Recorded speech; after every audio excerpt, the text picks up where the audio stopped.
Greetings! Welcome to the Devlog for hot dogs, horseshoes, and hand grenades. We're going to start off as always with a quick sound check. Make sure speakers aren't up too high.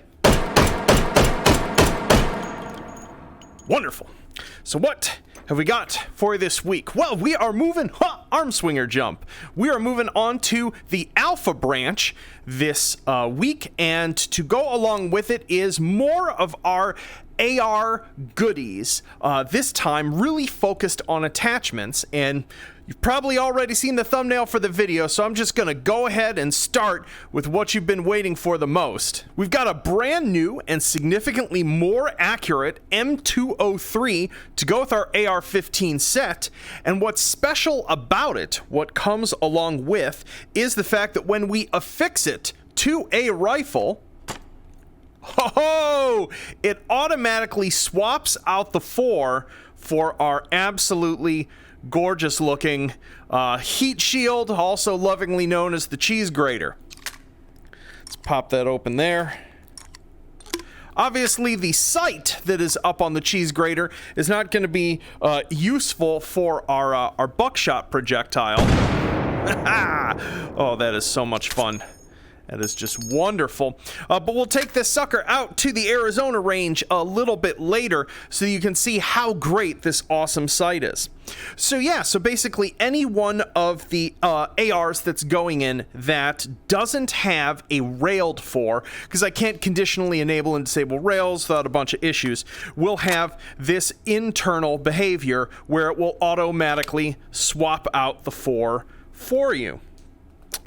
To go with it, we have the M203A1, which is a bit shorter, and to show you what that does to our M4, it swaps it out for a CAR-15 style handguard and the CAR-15 handguard sight. Because these are both fixed position, the 0 is actually accurate. This is probably the most functional grenade ladder sight in the game now. We tuned it and tested it in a very detailed way. So yeah, so that is in there. Let's see what else we have. Oh, for folks who enjoy handle sights, we have a set of adapters. There is the standard pick rail adapter, like so. So we can just grab, you know, any old thing. I'm boring. I'll just click, I'll select this one again. Pop that on here. Let's take some shots. If you're wondering what is up with the light here, I spawned a point light here to take some pretty pictures of things and must have left it active, which is why we're getting this like specular glare right here. There's an invisible light right there. Whoops. Anywho, let's take some shots. Oh, looks like, that is interesting. That is perfectly aligned to block our visibility. I'm gonna have to make this flip down. I don't have it flip down at the moment.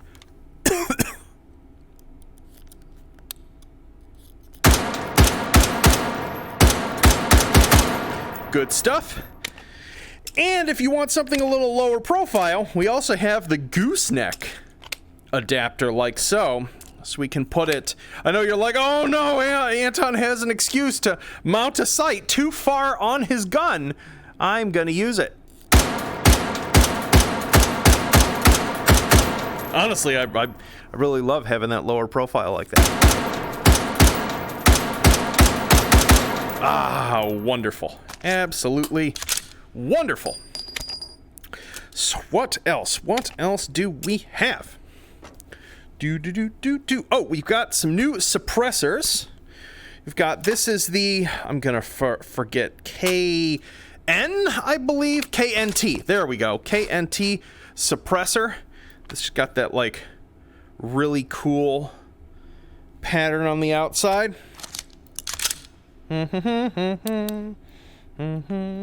Put our handle sight on. There we go.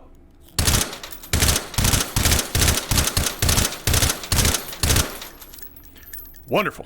Absolutely wonderful. Boop, reset our target. we have got, ooh, this is a cool one. This, I implemented this a little differently. This is the HEM4, which is designed to come significantly further down the barrel. And so the only way I was able to make this work cleanly without it like glitch bouncing off things is it does not have collision on its back part, because this doesn't connect like this. It connects like this, which I don't know about you, but I think that looks so freaking cool on the M16A1. Great stuff. Great stuff indeed. So neat. Got that. Oh, and we have remakes of our classic AR15 or M16 optics, and the addition of a new one. Let's see. Let's get these mixed up. I think this is the C601 one, if I haven't. Yeah, this is the C601. Boom. Oh, that's got that goofy upside down.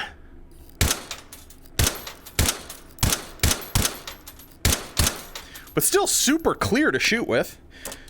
We have the 3x20.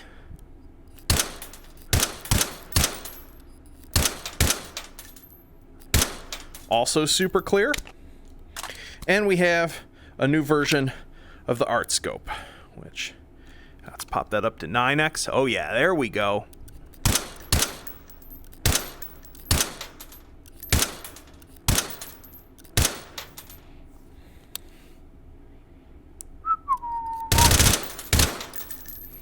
Wonderful.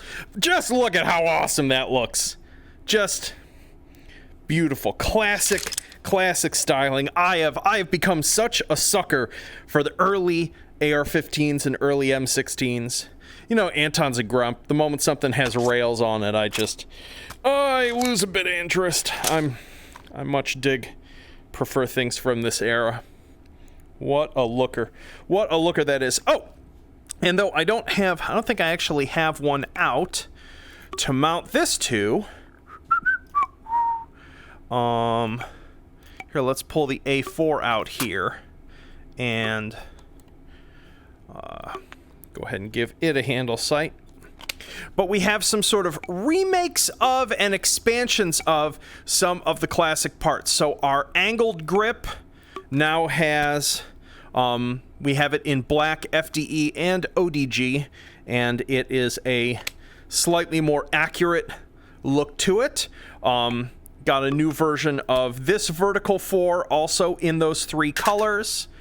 And I believe, what was it? I believe there was also some, yes, our SRC suppressor is now available in both black and tan. Originally there was just an FDE version of it, and some folks were disappointed. I also think I had it misscaled, but now it looks correct.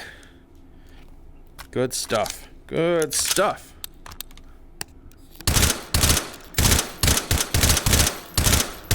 Oh, also, I wanted to mention, because I realized I didn't talk about this in the devlog at all. The burst fire on all AR-15 weapons is now implemented correctly, which is different from the way burst works on pretty much any other gun. I think it had to do with the fact that they just did it cheaply, which is that basically, when we fire a burst and come off it very fast like this, and fire one shot, the sort of the ratchet has advanced, so the next time we fire and hold the trigger down, we're not going to fire 3 rounds. We're only going to fire 2, the remains of the burst. Like so. Similarly, if I let 2 out, next time I pull the trigger, fires 1. This is actually something that makes these guns worse, but it is it's accurate to the way they work in real life. And I know that's what you folks all enjoy, those little details that almost no one else who works on these things in a game cares about. So there you have it. That is our new stuff. Along with this, we've got just like a ton of other bug fixes and changes.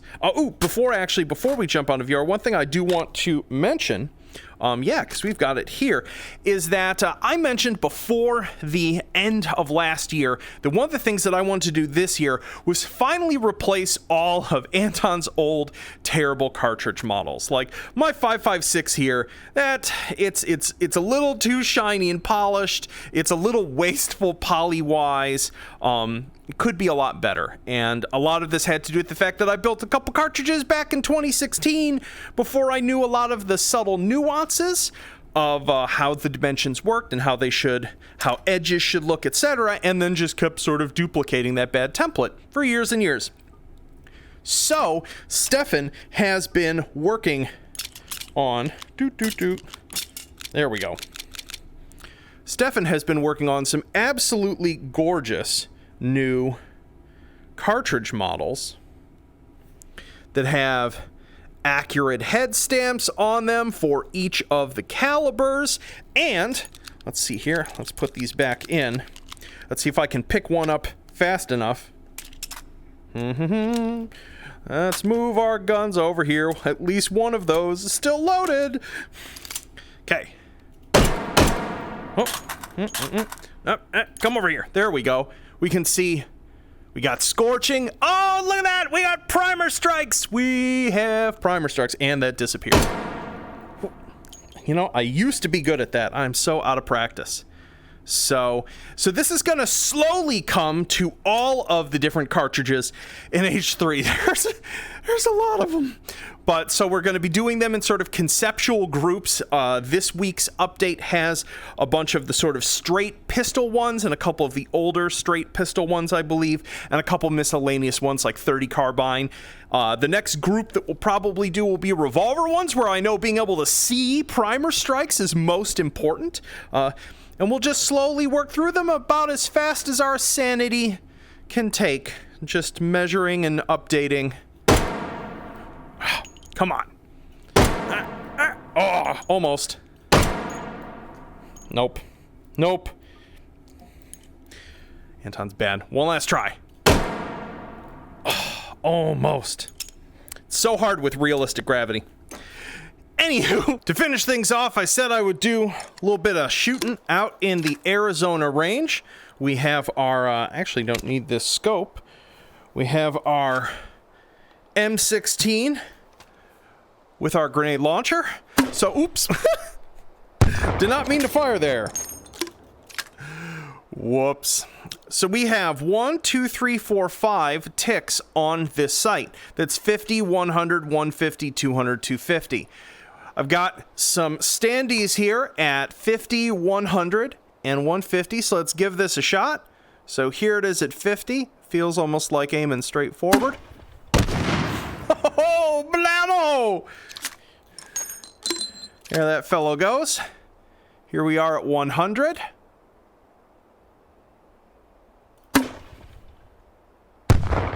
Incredible. Incredible. And here we are.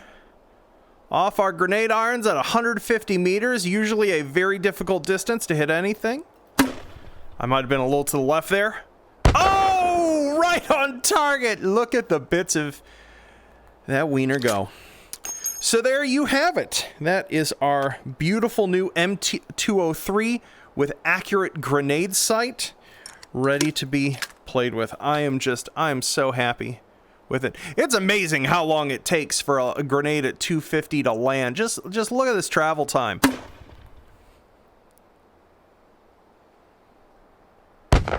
Oh, I love that delay with the sound. Just wonderful. So there you go. Let's jump out of VR and talk about the other bug fixes and important stuff in this update. Yo! So what else have we got going on this week? Well, I have finally fixed, because I was reminded by a member or two of the community, that we do have 32 ACP in the game now. I finally fixed what has been an incorrectly named and chambered VZ64, but visually was clearly the VZ61. That has now been fixed, rechambered in 32 ACP, and renamed. So that is now correct. In the process of redoing the cartridges, I realized my Bergman Simplex was completely misscaled, so that has been returned or moved down to the correct size along with its cartridge. The BM59 now has a hidden rail that matches the M14's hidden rail, and it's using the same new functionality I just added that allows me to turn on a piece for an attachment mount that I know a whole bunch of you modder folk are going to enjoy using, that also turns on a actual visible rail on the top on that mount. Cool. The MP5 variants now actually have all of their item spawner connections correctly listed, which they didn't before because the way the old item spawner worked is it only shows 10 items at once, which when you've got like 30 MP5 variants was just pages of trying to get through them. So I only would show a couple of them as a primary entry and then the rest as the secondaries. But our new item spawner has way more items per page, and so I just show them all as a primary entry now. So they needed their secondaries added, which I did. In terms of bug fixes, I fixed a weird regression from last week's build where stocks weren't animating correctly. That should all be fixed on the weirder guns. Fixed the laser pistol sound not resetting after you inserted a new cell on a different setting. And yeah, just like tons of various sorts of pose issues with both hand poses and actual mounting poses with various magazines and weapons are now fixed. You can look at the, at the changelog for all the details of that. Two important things, like super important things. Remember, we're moving up to the alpha branch now, and this is running on Unity 5.6.7. So if you didn't hear or ignored all of my warnings the past 2 weeks, make sure if you are modding that you are running the latest version of Sodalite. If you're not running the latest version of Sodalite, the game is just going to crash on launch. If you are, on this latest build that will now be on the alpha branch. The second thing is all of the ARs that I've replaced, all the M4s, the M16A1, the M16A4, those assets in H3 have changed significantly.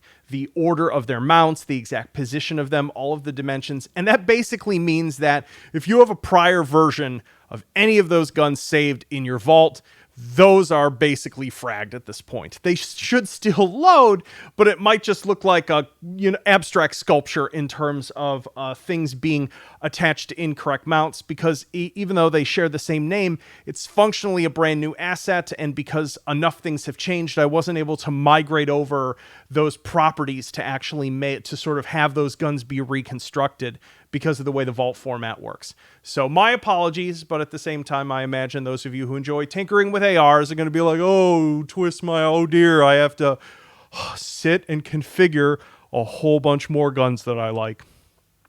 So, but if it is an irritation to any of you, apologies. It was just a necessary part of this asset upgrade. Oh, and then one other thing that I wanted to mention. This has been an ongoing thing.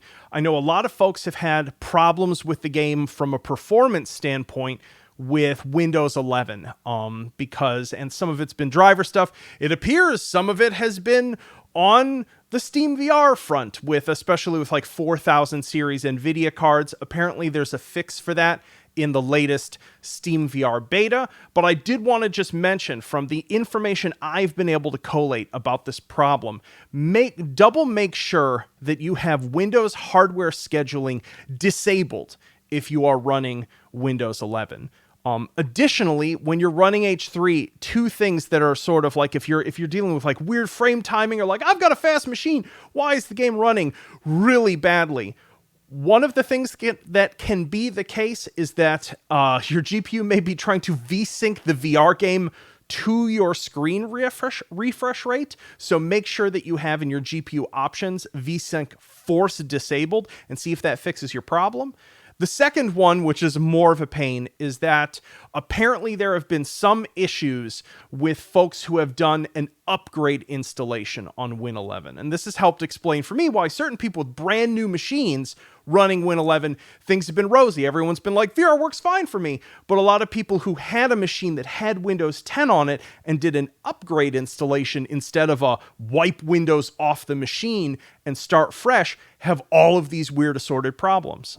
Because who knows what tiny hidden settings are being sort of up migrated from Windows 10. So if you have intractable problems with performance with certain VR apps in Windows 11 that don't make sense relative to what hardware you have, it is probably worth doing just a full wipe of your system drive and installing Windows 11 fresh and seeing if that fixes things, as that apparently has fixed things for some people nebulously out in the community. But I wanted to, I've been collating this information for a while because this has been almost impossible to debug.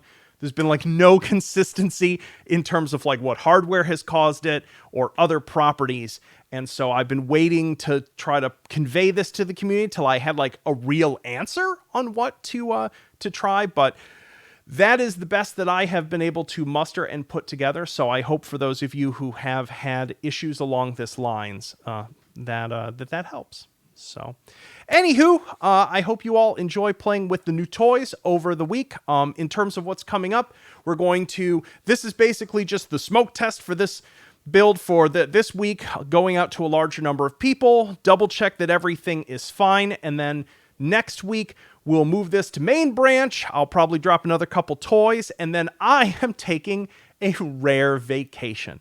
I am actually flying back east to where home is for the first time since the pandemic began. So I am taking a bunch of cool little hops to visit friends and family along the way. I'm going to be going to somewhere significantly colder than I live, which is always great for reappreciating living where one does. But that does mean that there will be 2 weeks where you won't hear from me. I'm going to actually take a full brain break from work, recharge, get some energy back, see family, and then we'll be back for the month of April. And I have some exciting things planned. And now that we're through this engine version migration that was supposed to be just like this, but wasted 2 weeks, we will get back on track with the event system and new levels. So I've already been pulling those scenes open and beginning to poke at them and get them back in my head and get excited about them again, so that I can get those together and get those out to you folks to play with. So anywho, I hope you all have a wonderful weekend, and I'll see you soon. Peace.